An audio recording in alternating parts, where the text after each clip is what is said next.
তাহলে এটা হচ্ছে জয় নামক ইতিহাস। তাহলে জয় সংহিতা, ভারত সংহিতা, ইতিহাস, কার্ষ্ণ বেদ, আরো তারপরে পঞ্চম বেদ,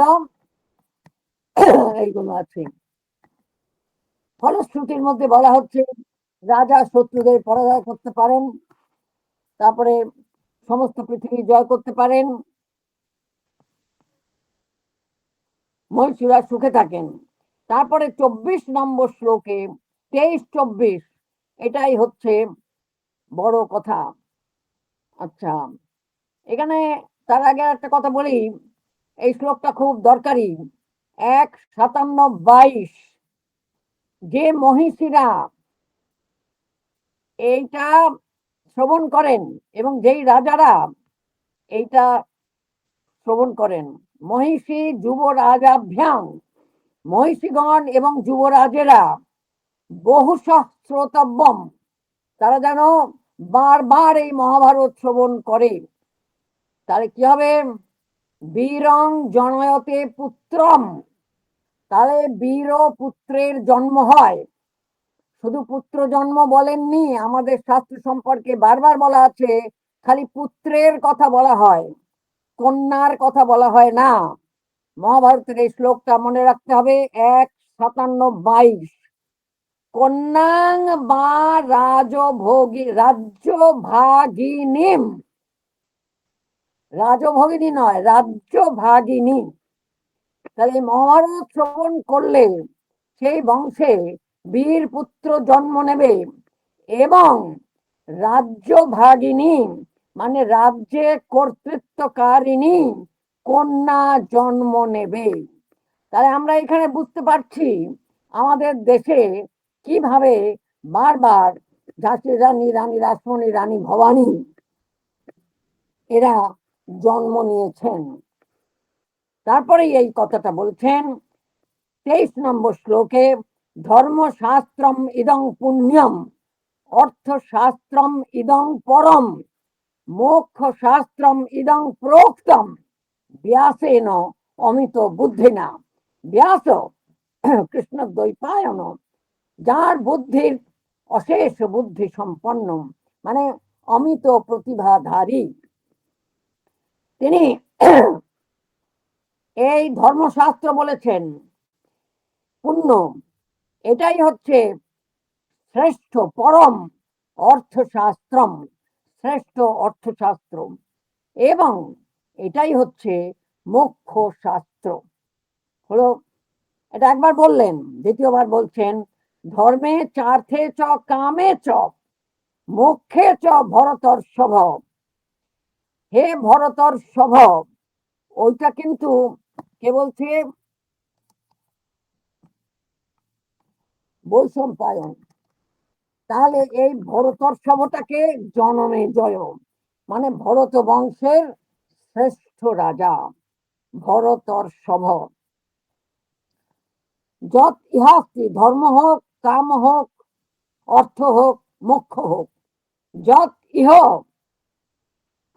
শাস্ত্রে, মানে অত্র ধর্মশাস্ত্রে, পুণ্য অর্থশাস্ত্রে, মোক্ষ শাস্ত্রে, অত্র জয় সংহিতা মধ্যে, অত্র ইতিহাসে, অত্র কার্ষ্ণে বেদে,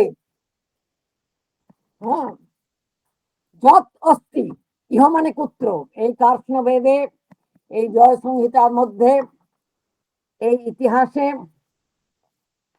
এই কার্ষ্ণ বেদে, যত ইহ অস্তি তৎ অন্যত্র, অন্য সব জায়গায় তুমি এটাই পাবে। যত ইহ ন অস্তি, যত ন ইহ অস্তি, ন কুত্রচিৎ, মানে তৎ ন কুত্রচিৎ, সেটা আর অন্য কোথাও পাবে না। এরপর বলছেন, ওই এখন এটা বলা হচ্ছে, আগামী দিনেও আরো অনেকে এই কথা বলবে, পুত্রগণ এটা শুনতে চাইবে, আর যারা প্রেষ্য, যারা নির্ভরশীল, যারা কর্মকারী ভৃত্য, যারা প্রিয় কাজ করে, তারাও এটা শুনতে চাইবে। সুশ্রুষবঃ সন্তি, তারা সকলেই এটা শুনতে চায়। আর কি সমস্ত পাপ থেকে সে মুক্ত হয়ে যায়। কিরকম পাপ? কায়েন মনসা বাচা। তাহলে শরীরে কর্মের মাধ্যমে অথবা মনে মনেও যদি কোনো পাপ হয়ে থাকে তা সবই ক্ষয় হয়ে যায়। ধন্যং যশস্যম আয়ুষ্যং পুণ্যং স্বর্গং তথৈব চ কৃষ্ণ দ্বৈপায়নেন ইদং কৃতং পুণ্য চিকীর্ষণা। কি বলছেন?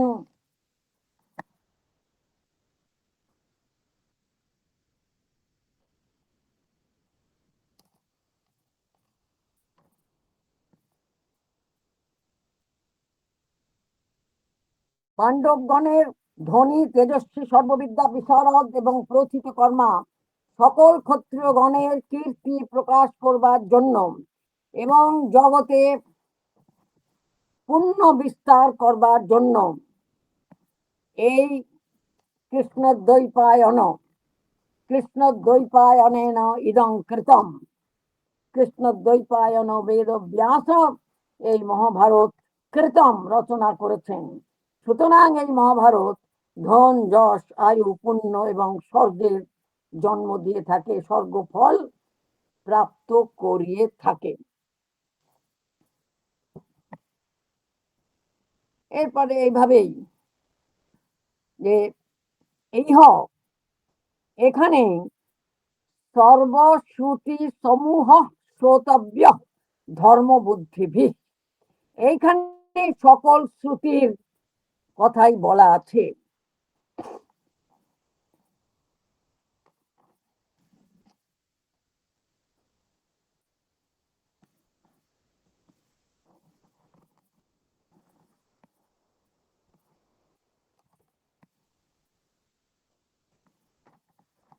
আর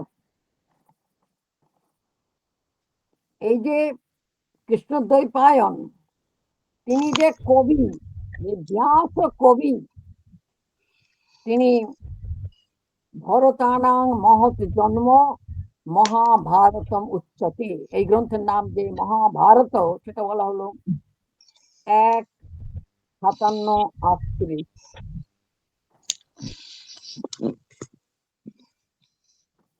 এরপর আমি বলেছিলাম আর একটা কথা, এটার নাম আছে ভারতী কথা 1:57-42। কৃষ্ণ প্রোক্তাম ইমাং পুণ্যাং ভারতীম উত্তমাং কথাম। তাহলে এই ভারতী কথা মানে ভারত সংহিতা, তারপর হলো ভারতী কথা, মানে ভরত বংশের কথা। যিনি ধর্ম কামনা করেন তিনি এটা শ্রবণ করবেন। এরপরে 1:57, 44, 45, 46, 47 ধর্ম আকাঙ্ক্ষা করে সমস্ত মানুষই মহাভারত নামের এই ইতিহাস সর্বদা অখণ্ডভাবে শ্রবণ করবে। মহাপুণ্যম ইতিহাসম উপাসনুতে উপোষ্ণুতে মানব। কেন? স্বর্গ প্রাপ্ত হয়েও, স্বর্গে গমন করেও মানুষ এমন তৃপ্তি, এমন তুষ্টি ন প্রাপ্নতি, 44 নম্বর শ্লোক, যেটা সে যাং তৃপ্তিম মহাপুণ্যম ইতিহাসম শ্রুত্বা প্রাপ্নতি মানব অশ্নুতে মানব, ভোগ করে। শ্রদ্ধাশীল হয়ে পুণ্যবান যে এইটাকে, এই অদ্ভুতম ভারতম ইতিহাসম অপরকে শ্রবণ করায় তার পুণ্য হয়। কিরকম পুণ্য? রাজসূয় এবং অশ্বমেধ এই দুটো বিশাল যজ্ঞের ফল সে লাভ করে যে অপরকে এই মহাভারত শ্রবণ করায়। এই মহাভারত কেমন? যথা সমুদ্র ভগবান যথা মেরুর মহাগিরি উভৌ খ্যাত রত্ননিধি, দ্বিবচন ধয় দীর্ঘইকার, তথা ভারতম উচ্চতে। আবারও দেখুন, এই ভারতম মানে মহাভারতম, এই ভারত সংহিতা, ভারতী কথা। সমুদ্র যেমন মহামহিম এবং বিশাল মহাপর্বত সুমেরু, মেরুর মহাগিরি, সুমেরু যে মহাপর্বত, এরা দুজনেই হচ্ছে রত্নের আকর, রত্ন নিধি। এর সঙ্গে হিমালয়ও আছে। এই মহাভারতকেও তেমনই রত্ন নিধি বলা হয়। ইদং বেদৈ সমিতং পবিত্রম অপি উত্তমম শ্রাব্যং শ্রুতি সুখং চৈব পাবনং শীল বর্ধনম। এই যে মহাকাব্যের বা আদৌ কাব্যের প্রয়োজন কি? বলছেন চতুর্বর্গ ফলপ্রাপ্তি সুখাত অল্প ধ্যাম অপি।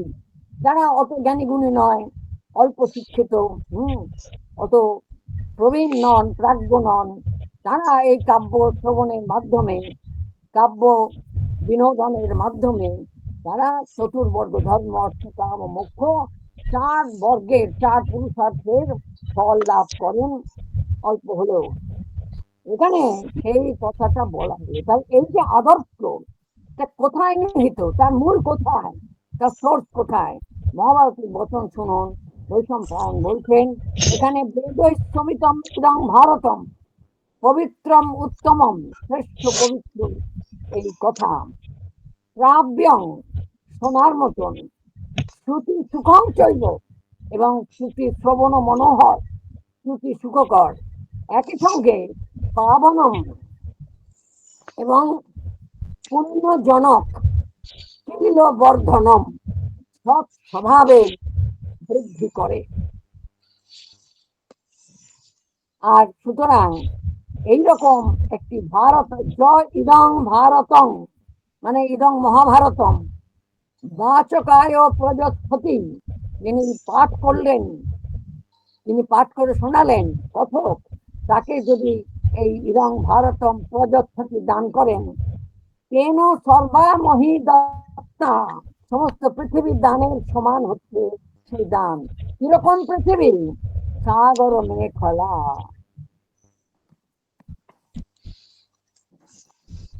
ঠিক আছে, এখন এই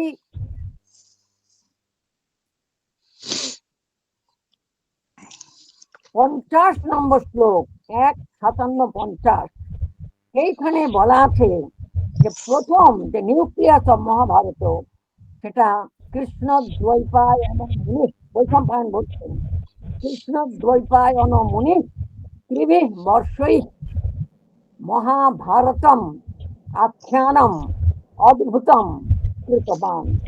এই অদ্ভুত মহাভারত আখ্যানকে করেছিলেন, প্রণয়ন করেছিলেন।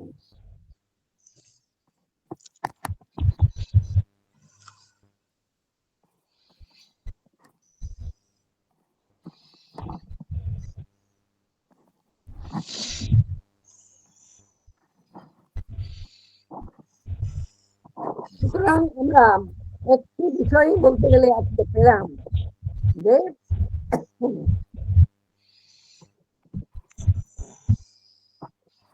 গদ্য পদ্য বিমিশ্র রচনা আমরা মহাভারতের মধ্যে পাচ্ছি। সুতরাং হঠাৎ করে একদিন কবিরা ক্লান্ত হয়ে, বিরক্ত হয়ে, আর বুদ্ধিসিদ্ধির লোক পেলো, বা হয়তো আর অভিনব কিছু ভাবতে পারছেন না, কল্পনা শক্তি হ্রাস হলো, তখন চম্পু কাব্য রচনা হলো। এরকম অদ্ভুত কথা ভাবার আমাদের কোনো প্রয়োজন নেই।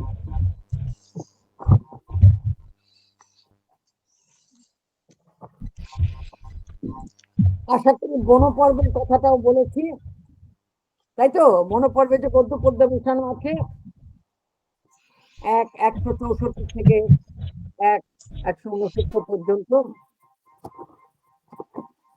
বেশ, আচ্ছা একটু থামছি, একটু জল খেতে হবে।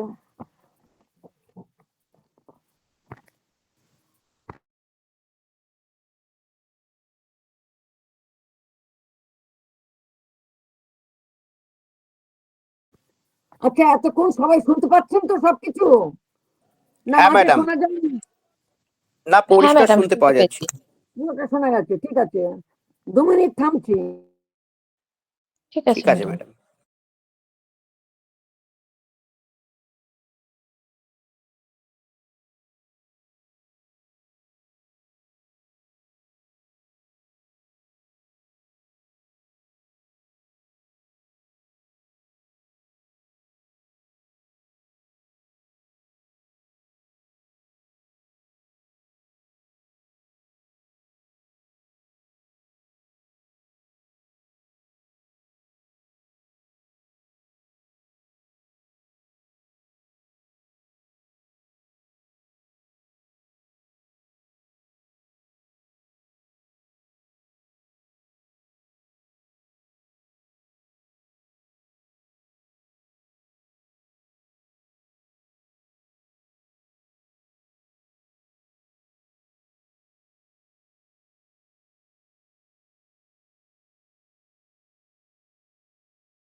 আচ্ছা, শোনা যাচ্ছে তো এবার?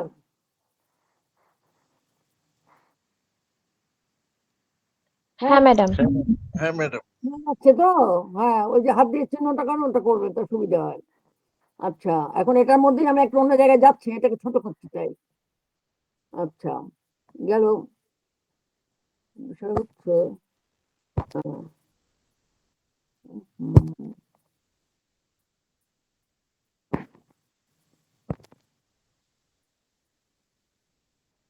মহাভারতের ভিতরে অনেকগুলি স্তোত্র আছে। সুতরাং আমরা যে দেখতে পাই যে মহাকাব্যের ভিতরে অজস্র স্তোত্র সন্নিবেশিত হয়েছে। যেমন আমরা যদি অশ্বঘোষের বুদ্ধচরিত্র দিয়ে শুরু করি, সেখানে আমরা দেখব যে যখন বুদ্ধের জন্ম হলো, মানে বুদ্ধ নয়, সিদ্ধার্থ গৌতম, তখনই অসিত ঋষি এসেছিলেন, এসে তাকে স্তব করেছিলেন। এরকম পরবর্তীতে আরো, আর সকলের চেনা, সেই জন্য কালিদাসের কথাতেই আসি, সেখানে আমরা দেখতে পেয়েছি ব্রহ্মাস্তব, তারপরে বিষ্ণু স্তব বিভিন্ন মহাকাব্যে।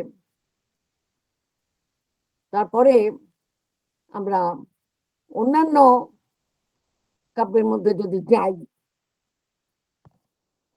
যেমন কিরাতার্জুনিয়ম, সেখানে অর্জুন ইন্দ্রকে স্তব করলেন, মহাদেবকে স্তব করলেন। কাজে এই সমস্ত কাব্যের মধ্যেই এতেও শিশুপাল বধেও আমরা দেখতে পাচ্ছি মধ্যে মধ্যে কৃষ্ণের স্তব, উদ্ধবের স্তব, স্তোত্র আছে।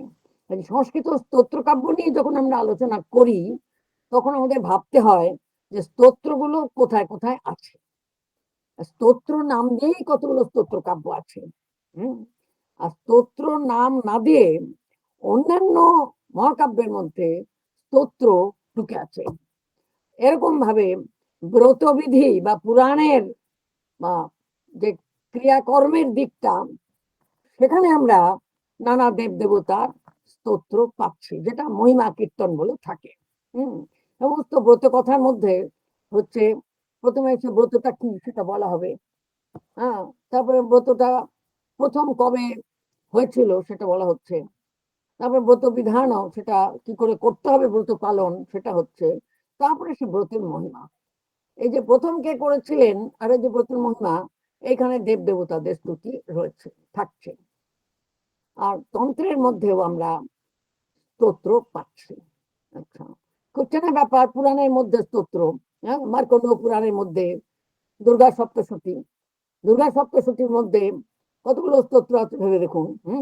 মানে একটার পর একটা স্তোত্র চলছে, ঘটনা বর্ণনা যা, তা বাদে একাদশ অধ্যায় দেবতারা দেবীকে স্তব করলেন, তার আগে মহামায়া স্তব হলো।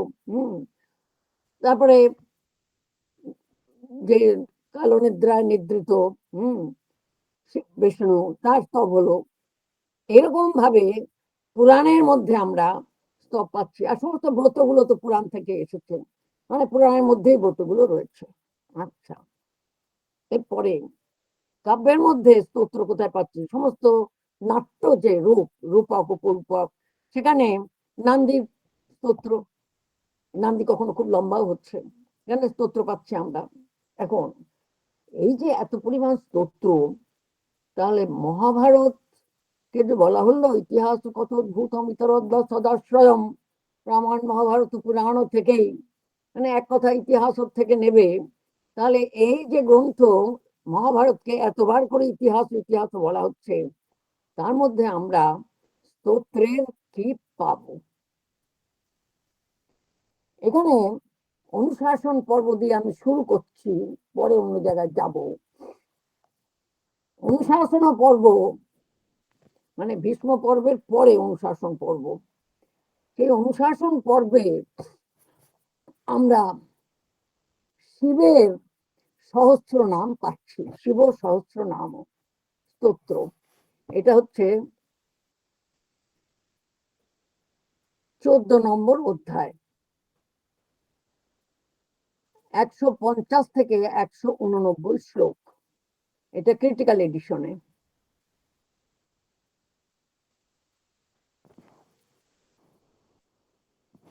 আবার আর একটা জায়গায় শিব স্তোত্র আছে, 17 নম্বর অধ্যায়ে 29 থেকে 155।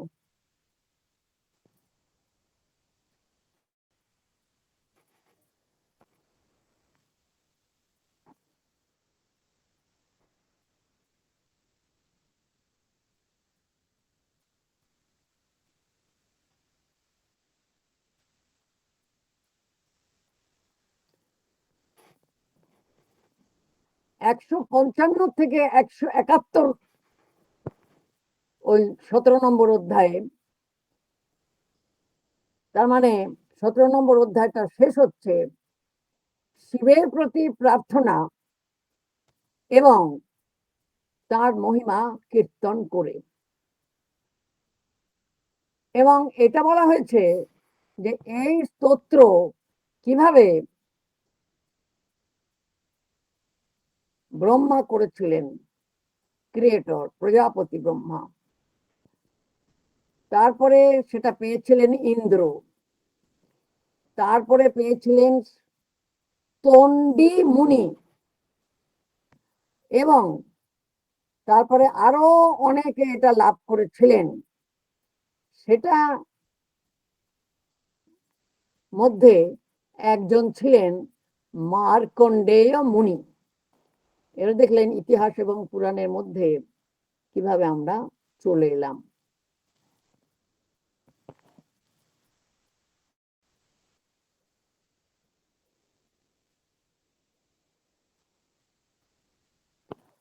আর একটা খুব উল্লেখযোগ্য বিষয় হচ্ছে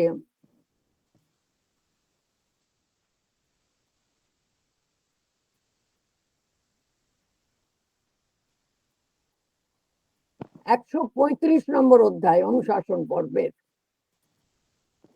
সেখানে বিষ্ণু সহস্র নাম আছে।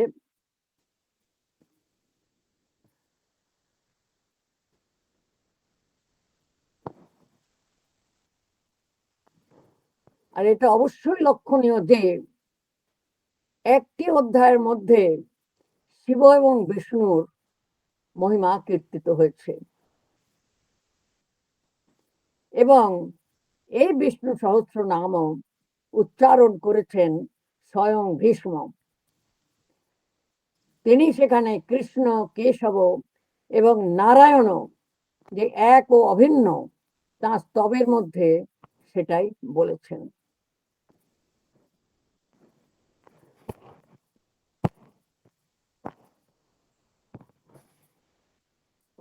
আর একটা উল্লেখযোগ্য বিষয়, স্তোত্রের মধ্যে না হলেও একটু উল্লেখযোগ্য,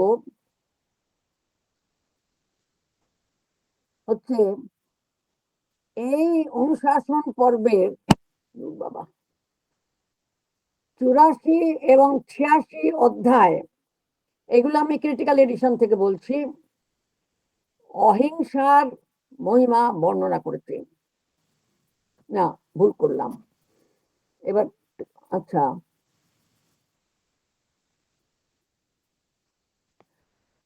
কার্তিকেয়, দেবসেনাপতি কার্তিকেয় যে তারকাসুরকে বধ করেছিলেন, সেই কাহিনীটা সংক্ষেপে বলা আছে অনুশাসন পর্বের 84 এবং 86 অধ্যায়ে।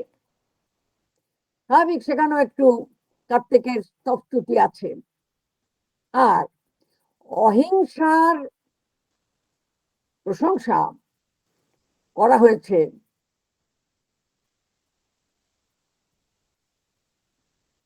3টে অধ্যায়ে অনুশাসন পর্বের, 115, 116, 117। ঠিক আছে, তাহলে অহিংসার যে প্রস্তুতি বা প্রশংসা, সেটাকে যদি আমরা অহিংসা স্তব সেভাবেও দেখতে পারি। এটা গেল অনুশাসন পর্ব।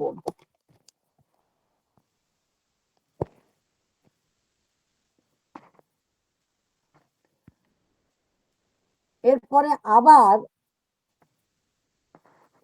145 এবং 146 অধ্যায়ে ঈশ্বরের মহিমা কীর্তন করা হয়েছে। আর এই ঈশ্বরের মহিমা কীর্তন করছেন স্বয়ং বাসুদেব।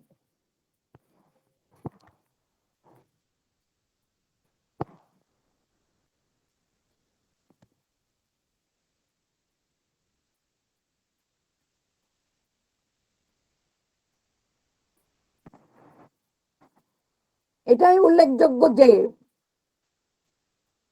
134 থেকে 146 পর্যন্ত এই অধ্যায়গুলোতে, না, 126 থেকে 134 পর্যন্ত অনুশাসন পর্ব, 136 থেকে 134 পর্যন্ত এই 9টা অধ্যায়ে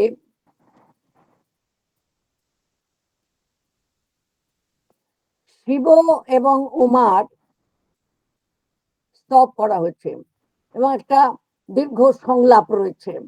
সেই সংলাপের মধ্যেই উভয়ের মহিমা সূচিত হয়েছে। এই যে শৈব দর্শন, তার অনুষ্ঠান ও গল্প এবং মূর্তি কলা পর্যন্ত এখানে বলা হয়েছে এই 9টা চ্যাপ্টারে।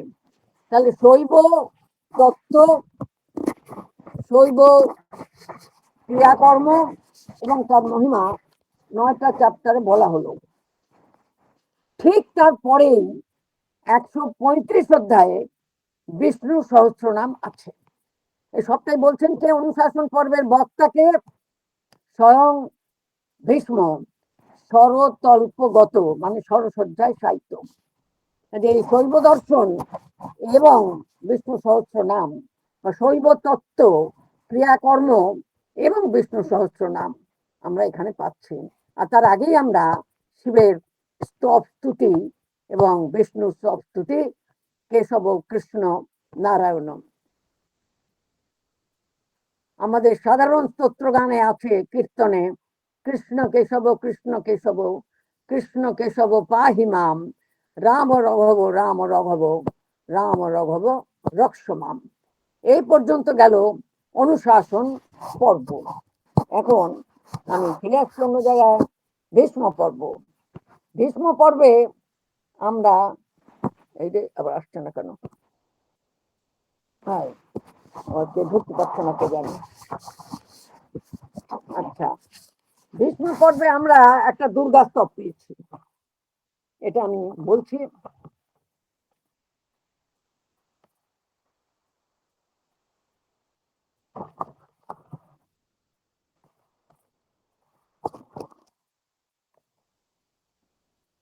ভীষ্ম পর্বের 23 অধ্যায়ে দুর্গা স্তোত্র উচ্চারণ করেছেন স্বয়ং অর্জুন, তখনও যুদ্ধ আরম্ভ হয়নি। এবং তাকে শ্রীকৃষ্ণ বললেন দুর্গা স্তোত্রম উদীরয়, তার যাতে তুমি দেবীর আশীর্বাদ নিয়ে যুদ্ধে মনস্থির করতে পারো। এবং এরপরে ভগবদ গীতার উপদেশ, এখনো ভগবদ গীতার উপদেশ আসেনি। 42-এর পরে ভগবদ গীতা হবে। তাহলে এই 23 নম্বর অধ্যায়ে তিনি দুর্গা স্তব উচ্চারণ করেছেন শ্রীকৃষ্ণের আদেশে। শ্রীকৃষ্ণ তাকে বললেন, হে বীর, যুদ্ধের প্রারম্ভে শুদ্ধ হয়ে শত্রুগণের পরাজয়ের লক্ষ্যে দুর্গা স্তোত্র পাঠ করো। পরাজয়ায় শত্রুনাং দুর্গা স্তোত্রম উদীরয়। তখন অর্জুন রথ থেকে নেমে অবতরণ করে যুক্ত করে করজোড়ে স্তোত্র উচ্চারণ করলেন। অবতীর্য রথাৎ পার্থ স্তোত্রম আহ কীর্তাঞ্জলি। অর্জুনের স্তোত্র শুরু হলো এইভাবে, মানে অর্জুন যে দেবীকে স্তব করছেন, প্রসিদ্ধ বিশ্বেশ্বরী বলছেন না। একাদশ অধ্যায় দুর্গা সপ্তশতী স্মরণ করুন। দেবী প্রপন্নার্তি হরে প্রসিদ্ধ, তাই না? প্রসীদ মাতর্জগতোখিলস্য ত্বমীশ্বরী দেবী চরাচরস্য। এখানে কি বলছেন? অর্জুন আরম্ভ করলেন নমস্তে সিদ্ধ সেনানি আজে মন্দরবাসিনী। তারপরে দেবী এই সমস্ত দীর্ঘ স্তোত্র শুনে সন্তুষ্ট হয়ে অর্জুনকে আশীর্বাদ করলেন এবং বললেন,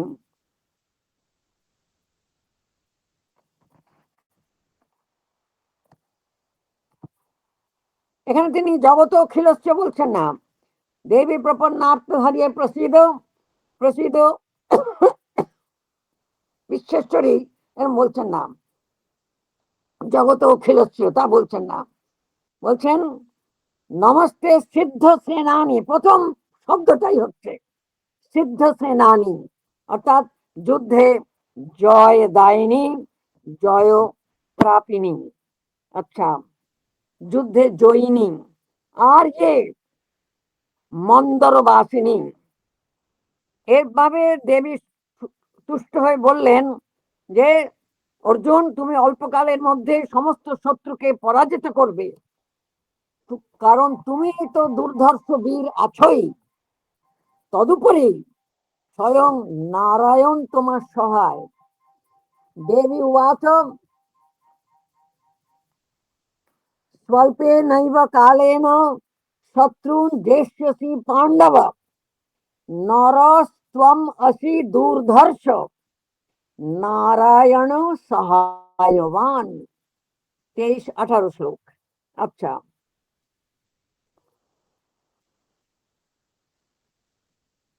এই আশীর্বাদ 18 শ্লোক থেকে অধ্যায় শেষ পর্যন্ত, অর্থাৎ 28 নম্বর শ্লোক পর্যন্ত প্রায় 11টি শ্লোকে উচ্চারিত। এই অধ্যায়টার নামও দুর্গা স্তোত্র, মানে এই 23 নম্বর অধ্যায়ের নাম দুর্গা স্তোত্র। এছাড়া বিশেষ লক্ষণীয় এই যে এই 23তম অধ্যায়ের শেষ বাক্যটি হচ্ছে ধর্মের জয়গান। বলা হচ্ছে যেখানে ধর্ম, দ্যুতি, কান্তি এবং যেখানে হ্রি, শ্রী এবং মতি অর্থাৎ সুবুদ্ধি, সেখানেই জয় হয়। যে পক্ষে ধর্ম সেখানেই কৃষ্ণ, এবং যে পক্ষে কৃষ্ণ সেখানেই জয় হয়। ধর্ম প্রসঙ্গে আলোচনা করতে গিয়ে এই কথা আমি বলেছি। যারা বর্তমানে কোর্সে এসছেন তাদেরকে ধর্ম নিয়ে এতটা আলোচনা মনে হয় আমার করা হয়নি। যাই হোক, তারা শান্তি পর্বের আলোচনা শুনছেন, সেখানে তারা রাজধর্ম এবং মুখ্য ধর্ম দুটোর আলোচনায় শুনতে পাবেন। শ্লোকটা হচ্ছে যত্র ধর্ম, যত্র ধর্ম দ্যুতিঃ কান্তিঃ, যত্র হ্রিঃ শ্রীঃ তথা মতিঃ, যত ধর্ম। এই যত্র আর যত একই, পঞ্চমী অর্থে তসিল নয়, সপ্তমী অর্থে তসিল। যত ধর্ম তত কৃষ্ণ, যত্র কৃষ্ণ তত্র জয়। এটা অনেকবার বলেছি। এরপরে আর একটা বিশিষ্ট স্তোত্র আছে ভীষ্ম পর্বে, এটা নারায়ণ স্তব। ভীষ্ম পর্বে 64, 66 এবং 67 অধ্যায়ে নারায়ণ স্তোত্র উচ্চারিত। 66 সংখ্যক অধ্যায়ে 2 থেকে 24 শ্লোকে স্বয়ং ভীষ্ম দুর্যোধনকে এই নারায়ণ মাহাত্ম্য বা জগদীশ্বর কেশবের মহিমা শুনিয়েছিলেন চতুর্থ দিনের যুদ্ধের সমাপ্তির পরে। ঠিক আছে, এরপরে ভীষ্ম আবার নারায়ণের মহিমা বিস্তৃতভাবে উচ্চারণ করেন 67 অধ্যায়ে। 66 অধ্যায়ে 23টি শ্লোকে মহিমা বর্ণনা, 67 সংখ্যক অধ্যায় আছে আবারও 12টি শ্লোক। এছাড়াও এর আগে 64 অধ্যায়ে স্বয়ং ব্রহ্মা নারায়ণের স্তব করেছেন, শ্লোক 44 থেকে 75। এই অধ্যায়ের নাম নারায়ণ স্তব। 65 অধ্যায়েও আসলে কৃষ্ণ মহিমায় উচ্চারিত হয়েছে। যত কৃষ্ণ তত ধর্ম, যত ধর্ম তত জয়। এই বাক্যটা আবার 65 অধ্যায়ের 35 শ্লোকে পঠিত। এখানে আরো বক্তব্য, ভীষ্ম পর্ব টিকার অন্তে, ভীষ্ম পর্বের যে টিকা তার শেষকালে যত ধর্ম তত জয়, এই বাক্যটা স্মরণ করিয়েছেন। যদিও সেখানে টেক্সটে ভীষ্ম পর্বের শেষ শ্লোকে এই যত ধর্ম তত জয় এই বাক্যটা নেই। ওখানে শুধু ভীষ্ম বলছেন কর্ণকে সত্যং ব্রবীমিতে, মানে কর্ণ তার কাছে উপদেশ চাইতে গেছেন যে এরপর কি হবে। তখন ভীষ্ম বললেন দুটো তিনটে অধ্যায় জুড়ে যে আমি তো অনেকবার চেষ্টা করেছি প্রথম থেকে, কিন্তু আমি পেরে উঠিনি। প্রশমে প্রশম পয়রফলা তলবসম প্রশমে হি কৃত যত্ন, আমি গোড়ার থেকেই শান্তি স্থাপনের চেষ্টা করেছি। যুদ্ধের বিরুদ্ধে আমি আরেকদিন আলোচনা করবার ইচ্ছা করি, বিশেষ করে নতুনদের জন্য। এই যে ধর্মক্ষেত্রে কুরুক্ষেত্রে, রণক্ষেত্রে কুরুক্ষেত্রে, এই সমগ্র মহাভারতকে তো যুদ্ধ বলেই বর্ণনা করা হয়, কিন্তু সেখানে যুদ্ধ বিরোধী কথা কিভাবে আছে।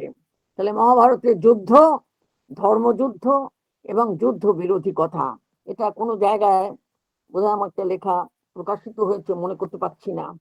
আচ্ছা, এখন কিন্তু ন শকিত, আমি পেরে উঠিনি। প্রথম থেকে আমি যুদ্ধ বন্ধ করার চেষ্টা করেছি, কিন্তু আমি সফল হইনি।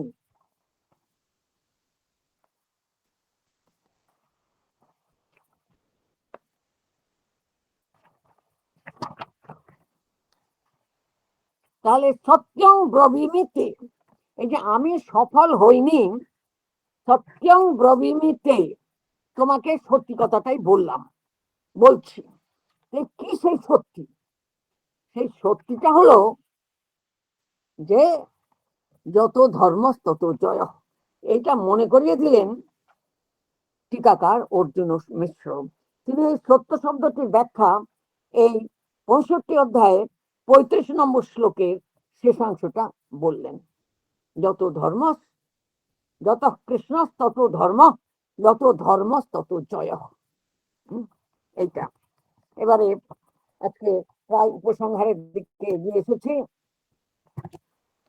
দেখছি আমরা ভীষ্ম পর্বে তো ভীষ্ম স্তবস্তুতি করলেনই কৃষ্ণের নারায়ণের, তারপরে যুদ্ধ শেষে এই শান্তি পর্ব, শান্তি পর্বেরও পরে অনুশাসন পর্ব।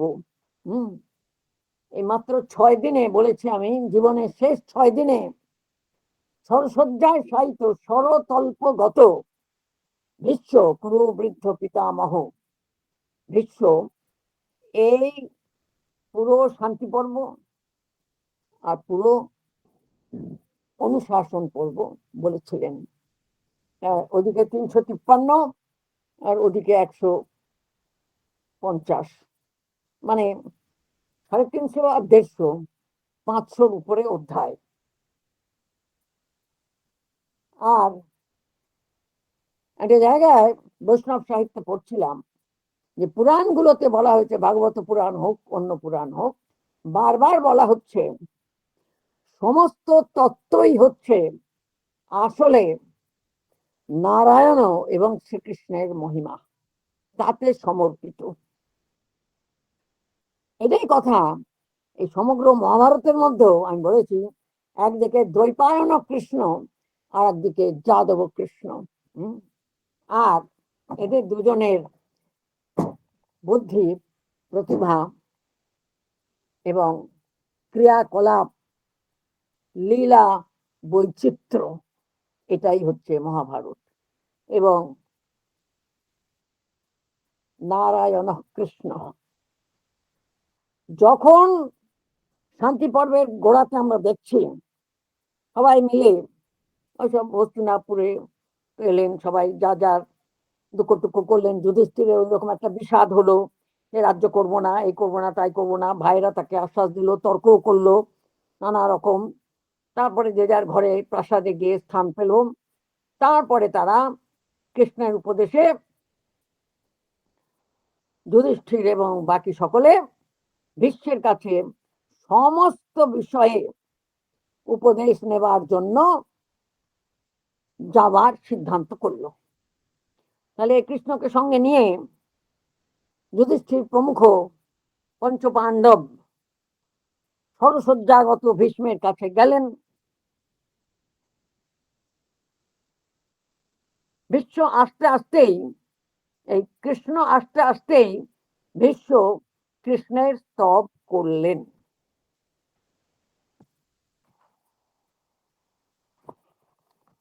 আমি সেই জায়গাটাতে যাচ্ছি।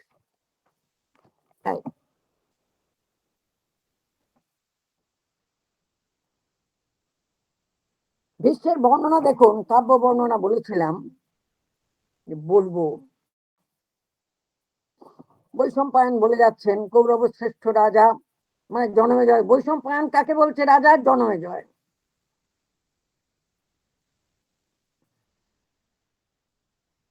তদানীন্তন ভরত বংশীয়গণের পিতামহ ভীষ্ম কিভাবে দেহত্যাগ করলেন, সেই দেহত্যাগের উপায় বা কি অবলম্বন করা হয়েছিল, এটা জনমেজয় প্রশ্ন করলেন। বৈশম্পায়ন বলছেন, কৌরব শ্রেষ্ঠ রাজা, আপনি বিশেষভাবে শ্রবণ করতে চাইছেন এবং পবিত্র একাগ্র চিত্ত হয়েছেন, একমনা হয়ে শুনতে চাইছেন, তাহলে আপনি এভাবে ভীষ্মের দেহত্যাগ বিষয়ে শ্রবণ করুন। দক্ষিণায়নে চলে গেলে, মানে দক্ষিণায়ন যখন শেষ হলো এবং সূর্য যখন উত্তরায়ণে গমন করতে শুরু করলো, মহাত্মা ভীষ্ম একাগ্র চিত্ত হয়ে আপন জীবাত্মাকে পরমাত্মাতে সংযুক্ত করলেন। দেখতে পেলেন? এটা কি হলো? দর্শন। তখন ভীষ্মের সমস্ত শরীর বাণ সমূহে ব্যাপ্ত, তাতে তিনি নানা দিকে বিক্ষিপ্ত কিরণ সূর্যের মতো বিরাজ করছিলেন। তার ভীষ্ম হচ্ছেন সূর্য, আর তীরগুলো হলো তার কিরণ, এবং পরম বীরের মতো শোভা পাচ্ছিলেন। শ্রেষ্ঠ ব্রাহ্মণেরা তাকে পরিবেষ্টন করেছিলেন। সূর্যমণ্ডল, বেদবেদ কৃষ্ণ দ্বৈপায়ন, দেবর্ষি নারদ, কারা সেই ব্রাহ্মণ? দেবস্থান ও বাৎস্য অস্মক সুমন্তু, জৈমিনী, মহাত্মা পৈল, সান্ডিল্য, দেবল, জ্ঞানী, মৈত্রেয়, অসিত, বশিষ্ঠ। এই অসিত ঋষির কথা আবার আমরা কোথায় পাচ্ছি? অষ্টঘোষের বুদ্ধচরিতে। অসিত মহর্ষি, বশিষ্ঠ, বিশ্বামিত্র, হারিত, লোমশ, আত্রেয় সকলে তাঁকে ঘিরে অবস্থান করছিলেন। গ্রহগণ যেমন চন্দ্রকে পরিবেষ্টন করে, সেই রকমই বৃহস্পতি, শুক্র, মহর্ষি চ্যবন, সনত কুমার ও কপিল, বাল্মীকি, তুম্বুরু, কুরু, মৌদ্গল্য, পরশুরাম, তৃণবিন্দু, পিপ্পলাদ, অথর্ববেদের সংহিতার একজন প্রবক্তা, বায়ু, সংবর্ত, পুলহ, কচ, কশ্যপ, পুলস্ত্য, ক্রতু, দক্ষ, পরাশর, মরিচি, অঙ্গিরা, কাশ্য, গৌতম, গালব, ধৌম্য, সমস্ত ঋষিরা, উলুক, মার্কণ্ডেয়, ভাস্করী, পুরন, মান্ডব্য, কৃষ্ণ এবং পরম ধার্মিক সুত, মানে সেই উগ্রসভা, সকলে শ্রদ্ধাশীল হয়ে এবং জিতেন্দ্রীয় অন্যান্য মহাত্মা মুনিরা, মহাজনেরা ভীষ্মকে পরিবেষ্টন করেছিলেন। মানে ওই গ্রহমণ্ডল এবং তারামণ্ডল। ভীষ্ম সরসজ্জায় শয়িত অবস্থাতে কৃতাঞ্জলি ও পবিত্র চিত্ত হয়ে মধ্যে মধ্যে নমস্কার করে এবং বাক্য উচ্চারণ করে স্তব করছিলেন। তাকে স্তব করতে করতে মনে মনে কৃষ্ণকে ধ্যান করতে লাগলেন।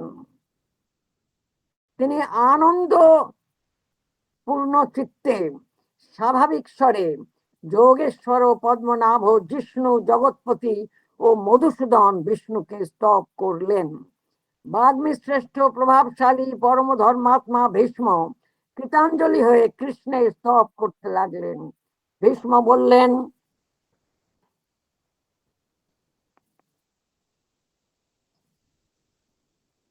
পুরুষোত্তম, আমি আপনার আরাধনা করবার ইচ্ছা করে এই সব কথা বলতে চাইছি।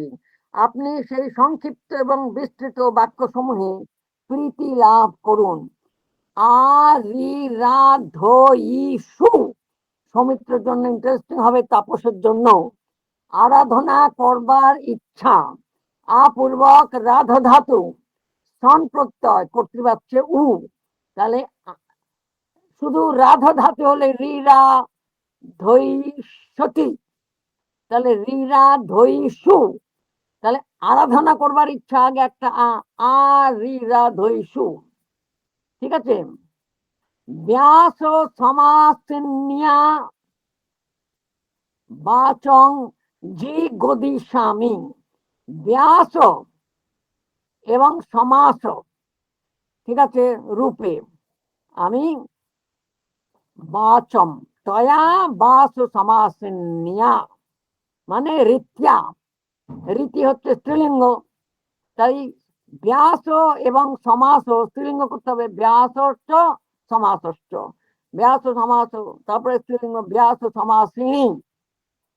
সেই ব্যাস সমাসিনী রীতিতে আমি বাচং, কথা, জি গদিষ্যামি, গদিতুম ইচ্ছামি, জি গদিষ্যামি, তাহলে প্রিয়তাং, আপনি প্রীত হন হে পুরুষোত্তম।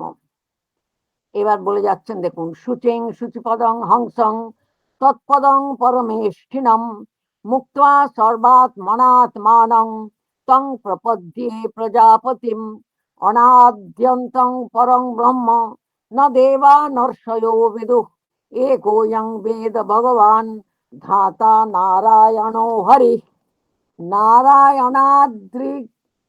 নারায়ণাদ ঋষিগণাস্তথা সিদ্ধ মহোরগাঃ দেবা দেবার্ষয়শ্চৈব ইয়ং বিদুঃ পরম অব্যয়ম দেবদানব গন্ধর্বা যক্ষ রাক্ষস পন্নগাঃ ইয়ং ন জানন্তি কো হি এষ কুতো বা ভগবান ইতি যমাহুঃ জগতঃ কোশং যস্মিংশ্চ নিহিতাঃ প্রজাঃ यस्मिन् लोकाः स्फुरन्ति एते जाले शकुनयो यथा यस्मिन् विश्वानि भूतानि तिष्ठन्ति च विशन्ति च गुणभूतानि भूतेषे सूत्रे मणिगणा इव यं च विश्वस्य कर्तारं जगतस्तस्थुषां पतिं वदन्ति जगतो अध्यक्षम् अध्यात्म परिचिन्तकाः यस्मिन् नित्ये तते तन्तौ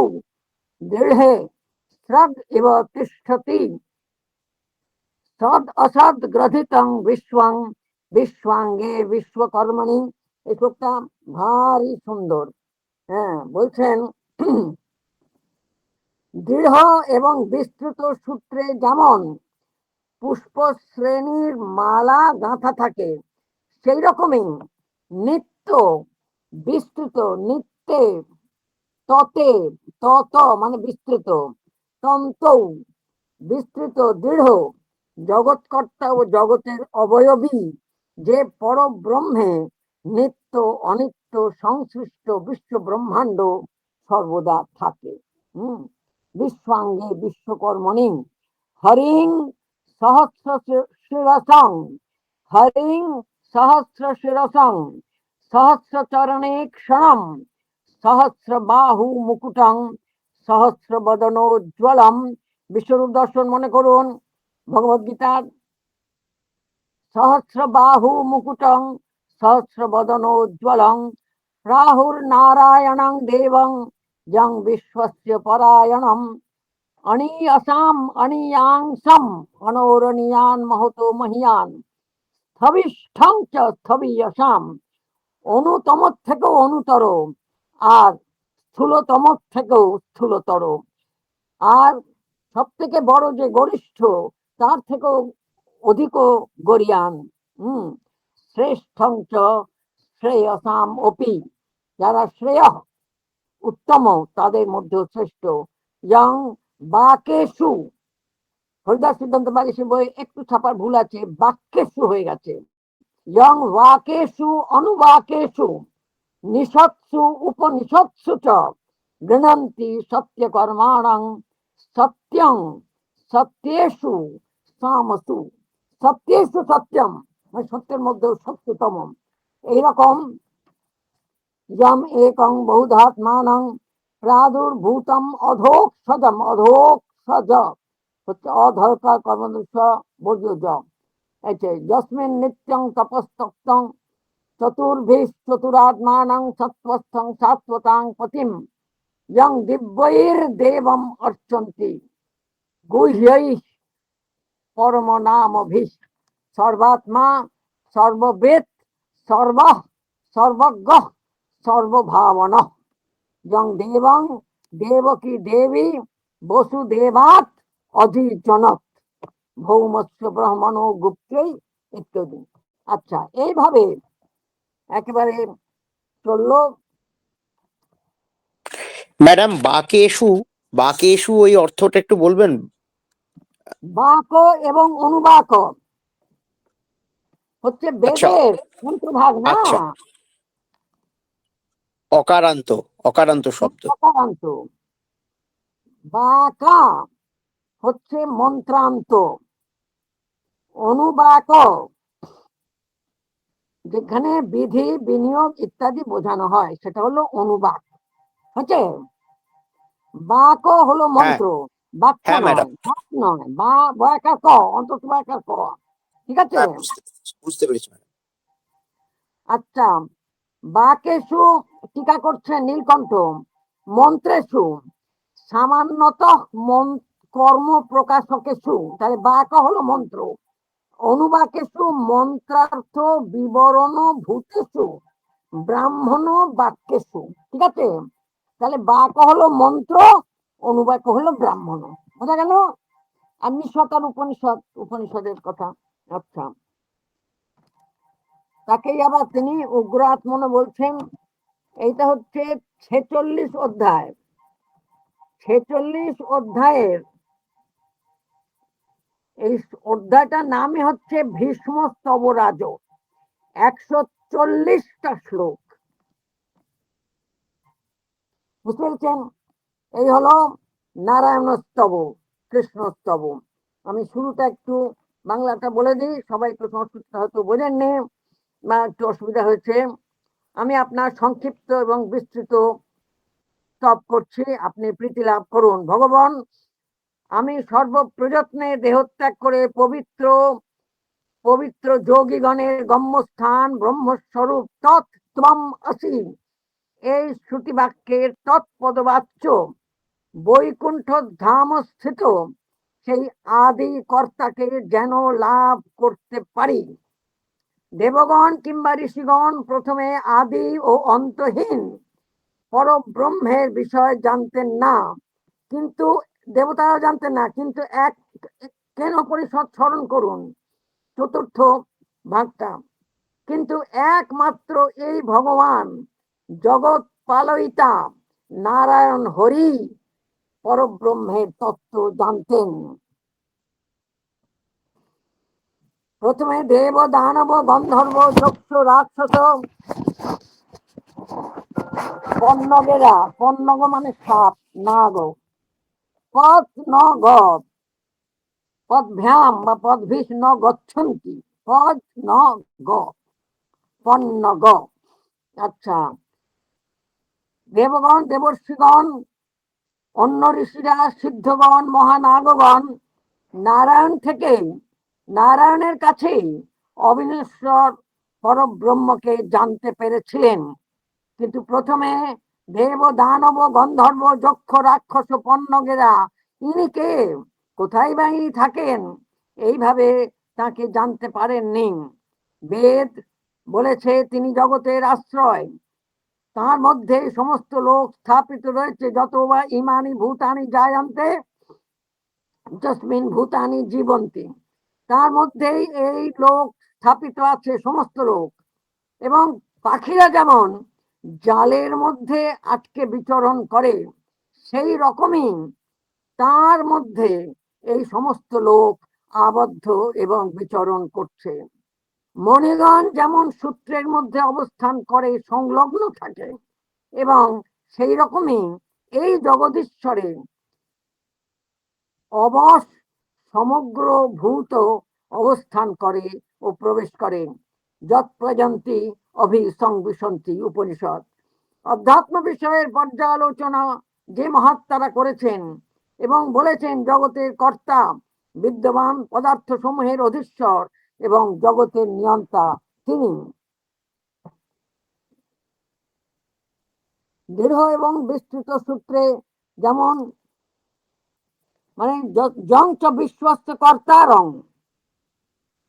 ঠিক আছে, যতস্থুষাং পতি, তস্থুষ মানে যারা অবস্থিত তাদেরও তিনি পতি মানে রক্ষক ধারক। আর তো আগে বললাম যে দৃঢ় এবং বিস্তৃত সূত্রে যেমন পুষ্প শ্রেণী গ্রন্থন করে মালা হয়, সেরকমই নিত্য বিস্তৃত দৃঢ় জগৎ কর্তা, তার মধ্যেই এই জগৎ পরব্রহ্মের মধ্যে নিত্য এবং অনিত্য সম্বন্ধে রয়েছে। বেদ তাকে সহস্র মস্তক সহস্র মুকুট সহস্র বদন সহস্র নয়ন সহস্র বাহু সহস্র চরণ হরি নারায়ণ জগতের আশ্রয়, অতি সূক্ষ্মের মধ্যেও অতি সূক্ষ্মতর বা সূক্ষ্মতমের মধ্যেও অতি সূক্ষ্মতর, স্থিরতমের মধ্যেও অতি স্থিরতর, গুরুতমের মধ্যেও অতি গুরুতর এবং শ্রেষ্ঠতমের মধ্যেও অতি শ্রেষ্ঠতর বলেন।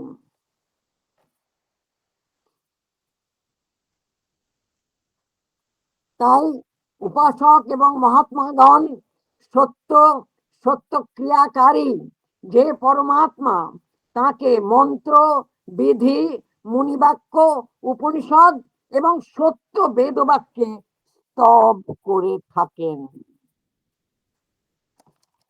ওই যে বললেন সত্যং সত্যেষু সামসু, ইয়ং বাকেশু অনুবাকেশু নিষৎসু উপনিষৎসু গৃণন্তি, তার স্তব করেন, তার কথা বলেন, তার কথা কীর্তন করেন। কোথায়? মন্ত্রে, ব্রাহ্মণে, নিষদ, উপনিষদ, গূঢ়তত্ত্ব এবং সমস্ত সত্য কর্মে এবং সমস্ত সত্য ধর্মে, সমস্ত সত্যের মধ্যে, সমস্ত সামের মধ্যে, সামগানের মধ্যে সত্যং গৃণন্তি, তিনি সত্য এবং সত্যতম। এইভাবেই ব্রহ্মতত্ত্ব এবং নারায়ণ তত্ত্ব আর ব্রহ্মতত্ত্ব যে এক, এটাই 46 অধ্যায়ের আপনার 140টা শ্লোকে, 141টা শ্লোকে বলা হলো।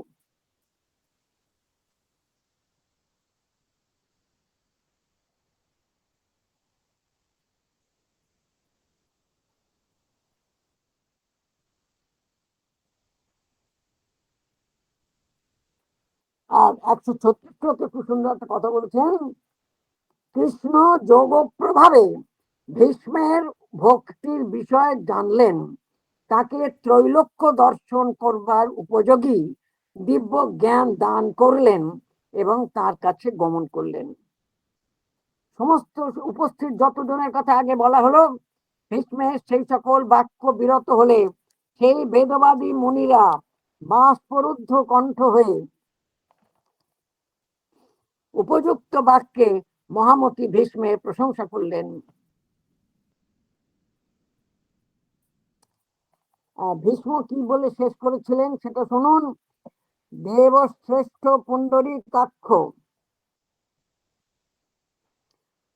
আরো সুন্দর কথা, সেই যজ্ঞ বরাহ অমিত তেজা বিষ্ণুকে যারা প্রণাম করেন তাদেরকেও আমি বারবার নমস্কার করছি। তস্য যজ্ঞ বরাহস্য বিষ্ণুর অমিত তেজসঃ প্রণামং যে অপি কুর্বন্তি তেষাম অপি নমো নমঃ। দেখুন, তেভ্যপি বললেন না, তেষাম অপি নমো নমঃ। ষষ্ঠী।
আচ্ছা, নেট চলে গেল, তাই অন্য জায়গায় যেতে হলো। শেষ করি।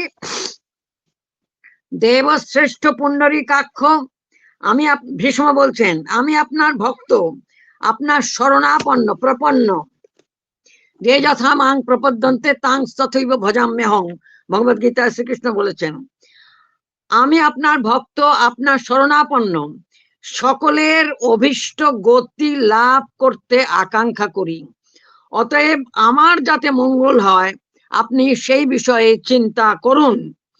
আমি এইভাবে তত্ত্বজ্ঞান এবং তপস্যার কারণ ও জন্মবিহীন অজ অমর বিষ্ণু স্তব করলাম। আমার বাক্য যজ্ঞ, সেই বাক্যরূপ যজ্ঞে আমি বিষ্ণুর অর্চনা করলাম। অতএব জনার্দন আমার প্রতি সন্তুষ্ট হন। ইতি বিদ্যা তপ যোনির, আমি হচ্ছি বিদ্যা তপ যোনিস, অযোনির বিষ্ণুর ঈড়িত, বাক যজ্ঞেন অর্চিত দেব। তাহলে কি বললেন? বিদ্যা এবং তপস্যার যিনি মূল কারণ এবং যিনি অযৌনি, যিনি জন্মরহিত, সেই বিষ্ণু ঈর্ষিত, পূজিত, অর্চিত হলেন কে? আমার দ্বারা, আমি করলাম। বাক যজ্ঞে না, কিভাবে করলাম? বাক রূপ যজ্ঞে, বাক অগ্নি।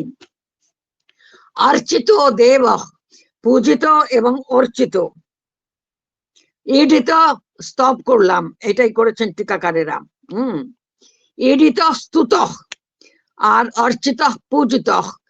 দেব জনার্দন, সুতরাং দেব জনার্দন বিষ্ণু মে প্রিয়তাম, আমার প্রতি প্রসন্ন হন। এই হলো তার শেষ বাক্য। তারপরেও তিনি এই পর্যন্ত বাক্য বলে তদ্গত চিত্ত হয়ে নম ইত্যেব কৃষ্ণায় প্রণামম অকরোৎ তদা। কৃষ্ণায় নম ইতি প্রণামম অকরত। তাহলে কৃষ্ণায় নম, শেষ বাক্য হলো কৃষ্ণায় নম, এই কথা বলে ভীষ্ম প্রণামম অকরোৎ, ভীষ্ম কৃষ্ণকে প্রণাম করলেন।